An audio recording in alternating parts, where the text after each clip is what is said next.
శుభోదయం. ప్రభువైన యేసుక్రీస్తు నామములో వందనాలు తెలియజేస్తూ పరిశుద్ధమైన దేవుని గ్రంథంలో నుండి యోహాను సువార్త 1వ అధ్యాయము 1వ వచనం. ఆదియందు వాక్యముండెను, వాక్యము దేవుని యొద్ద ఉండెను, వాక్యము దేవుడై ఉండెను. ప్రార్థన చేసుకుందాం. పరిశుద్ధుడా, ప్రేమగల తండ్రి, వందనాలు స్తోత్రాలు చెల్లిస్తూ వాక్యం దానిస్తున్న మిశ్రమ మాతో ఉంచి నడిపించి మన యేసయ్య నామములో ప్రార్థించి అడిగి వేడుకొంచున్నాం తండ్రి. ఆమేన్. ఆదియందు వాక్యముండెను, వాక్యం ఉన్నటువంటి దేవుడు క్రీస్తు.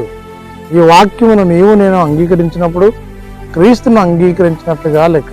కాబట్టి ఇక్కడ వాక్యము రాయబడినమాట.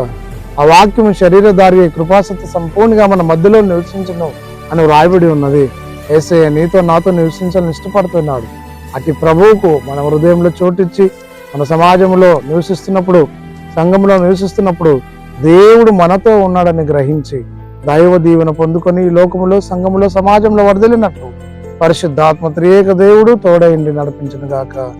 ఆమేన్. మహోన్నత స్తుతి స్తోత్రాలు చెల్లించుకుంటూ వాక్యం ధానించడానికి వందనాలు చెల్లించుకుంటూ వాక్యమైన క్రీస్తుని కలిగి లోకంలో, సంఘంలో వర్ధిల్లేదని తన గ్రహించి నడిపించమని యేసయ్య నామములో ప్రార్థించి అడిగి వేడుకొంచున్నాం తండ్రి.